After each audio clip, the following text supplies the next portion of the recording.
වලට ඉතින් අද මම මගේ පළවෙනි ලොග් එක කරන්න හිතුණා හෙට පැවැත්වෙන කොරියානු භාෂා ප්‍රවීණතා විභාගය ගැන. ඉතින් හැමෝම පාඩම් කළා. සූදානමින් ඇත්තේ හෙට විභාගයට මුහුණ දෙන්න. ඉතින් මම මගේ අත්දැකීම ඔයාලත් එක්ක ෂෙයා කරගන්න හිතුණා. මොකද විවිධ අයට විවිධ ප්‍රශ්න තියෙනවා. සමහර අය ස්ට්‍රෙස් වෙලා තියෙනවා.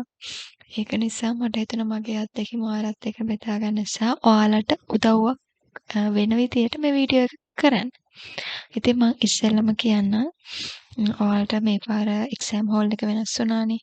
ඒ වගේම එක්සෑම් ක්‍රමෙත් පොඩි වෙනසක් වුණා. කලින් තිබුණේ තිබුණේ CBT විදියට මේ පාර තියෙන්නේ UBT විදියට. කියන්නේ කලින් කම්පියුටර් එකක් මගින් තමයි එක්සෑම් එකට මුහුණ දුන්නේ. දැන් ටැබ් එකකින් තමයි ඔයාලට එක්සෑම් එකට ආන්සර්ස් සපයන්න තියෙන්නේ. හරි. ඉතින් මේකේ නම් ලොකු වෙනසක් නැහැ. හරි. අපි මුලින් ඉඳන් කතා කරමුකෝ. ඔයාලා වේලාසන එක්සෑම් හෝල් එක ළඟට යන්න. මේ පාර තියෙන්නේ තලංගම උතුර පත්තර මුල්ලේ තමයි අලුත් අපේ UBT එක්සෑම් සෙන්ටර් එක තියෙන්නේ. ඉතින් ඔයාලා පැයක් වගේ වේලාසන පැය කියන එක්සෑම් එක පටන් ගන්න වෙලාවට පැයක් වගේ කලින් තියලා ඔයාලා එක්සෑම් හෝල් එක ළඟට යන්න. ඒ වගේම දුර ඉඳන් යන අය නම් ඉතින් මම රෙකමන්ඩ් කරන්නේ ඔයාලා ළඟ කොහේ හරි නැවතිලා එක්සෑම් එකට යන්න කියලා. මොකද විවිධ ප්‍රශ්න වෙන්න පුළුවන්. දැන් වැස්ස එතකොට ගම් වතුර ප්‍රශ්න එන්න පුළුවන්. ඒ විතරක් නෙවෙයි දැන් හයිවේ යනවා නම් සමහර වෙලාවට මගදී හයිවේ බස් කැඩෙන්නත් එහෙම වෙලා තියෙනවා. මගේ අත්දැකීම් ඉන්ටර්වල්ට යනකොට එහෙම මට එහෙම වෙලා තියෙන නිසා ඔයාලට මම රිකමන්ඩ් කරන්නේ ඉතින් ළඟ නැවතිලා යන්න පුළුවන් නම් එහෙම යන්න. ඊළඟ පොයින්ට් එක කතා කරමු එක්සෑම් එක ගැන. දැන් ඔයාලට එක එක ප්‍රශ්න ඇති. මම එක්සෑම් එකට වැඩි වැඩ කරේ නෑ. මට පාඩම් සේරම කවර් කරගන්න බැරි වුණා.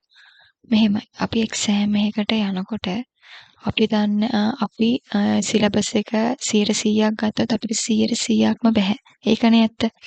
අපිට පුළුවන් 70%ක් නම් ඒ කියන්නේ අපි දන්න දේ අපි උපරිම ලකුණු ගන්න බලමු. ඒ වගේම ඒ කියන්නේ අපිට හැමදේම පුළුවන් කොහොමද ලැන්ග්වේජ් එකක්නේ.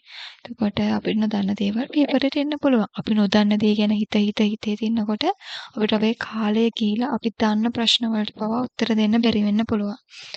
ඒක නිසා ඔයාලා නොදන්න දේවල් ගැන හිතන්නේ නැතුව, Tamanට කරගන්න බැරි වෙච්ච වැඩ ගැන හිතන්නේ නැතුව මෙච්චර කල් කරපු වැඩ ටිකෙන් උඩරිම ගේමක් ගහන්න බලාගෙන යන්න. ඊළඟ දේ තමයි එක්සෑම් එකේදී මෙන්න මේ වගේ දේවල් වෙන්න පුළුවන්. මේ මගේ අත්දැකීම්. මම මගේ අත්දැකීම් ඉස්සෙල්ලා කියන්නකො. මට සාමාන්‍යයෙන් පේපර්ස් වලට මට ලකුණු 180 85 90 කියන ලකුණු තමයි තිබ්බේ. ඒ කියන්නේ අපි පේපර්ස් කරනවානේ ප්‍රැක්ටිස් වෙනවානේ. එතකොට මට මේ ලකුණු තිබ්බට මම එක්සෑම් හෝල් එකට ගියාම මම මාරු විදිහට ස්ට්‍රෙස් වුණා. බය වුණා. ටිකක් කලබල වුණා. එනේ එහෙම වෙන්න පුළුවන්. හැබැයි එහෙම වෙන්නේ. මොකද එදා මට එක්සෑම් දැන් මම කම්පියුටර් බේස් සිස්ටම් එකක් නේ තිබ්බේ. ආන්සර්ස් දීලා මට ලකුණු ටික එනකොට මම ඇත්තටම මාර ෂොක්. මොකද මම දන්නවා මට එහෙමුනේ ස්ට්‍රෙස් වෙන නිසා කියලා. ඉතින් අර අපි ස්ට්‍රෙස් වෙන එක අපිට අවාසියක්. ඒ වගේම කිසිම يعني අපරාධන අපි මෙච්චර කල් වැඩ කරපු එක හරිම අපරාධයක්. ඉතින් මම ඒක හිතාගෙනම මම ඊට කලින් එක්සෑම් ලියලා තියෙනවා. කැම්පස් එකේ එක්සෑම් ඊට පස්සේ චාර්ටර්ඩ් එක්සෑම් ලියලා තිබ්බා. අර වෙලාවේදී මම දන්නේ මම ස්ට්‍රෙස් වුණා. ඒක වෙන්න පුළුවන්. ඉතින් ඒ වුණාට ඔයාලා හැමතිස්සෙම තමන්ව සංසුන් කරගන්න තමන් අදහන ආගමක් තියෙනම් ඒ දේවල් මතක් කරගෙන ඒ ආශිර්වාදෙත් එක්ක මේ වැඩේ කොහොම හරි කරන්න ටාගට් කරගන්න.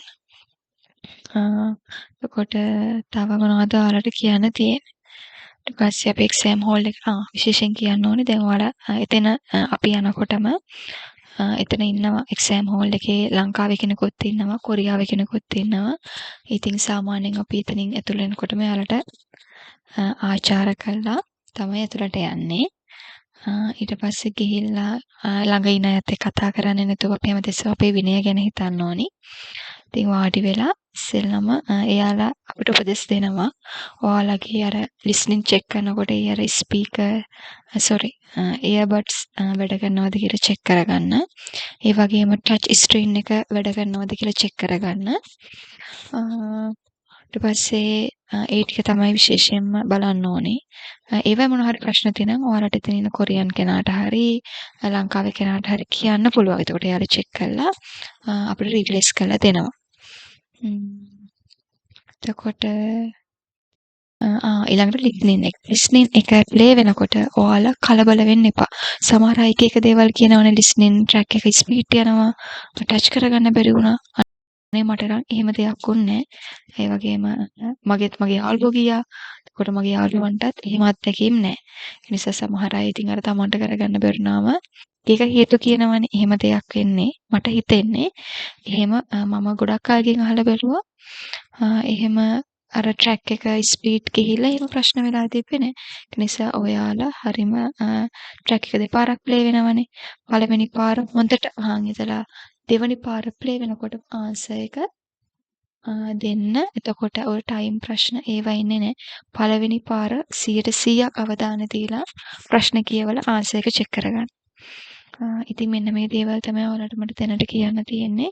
ඉතින් හෙට පැවැත්වෙන කොරියානු භාෂා ප්‍රවීණතා විභාගයට ඔයාලට හිතුවටත් වැඩිය ඒ වගේම උපරිම ලකුණු ලබා ගන්න ඔයාලට ශක්තිය, ධෛර්ය, වාසනාව ලැබෙන්න කියලා මම මුළු හදවතින්ම ප්‍රාර්ථනා කරනවා.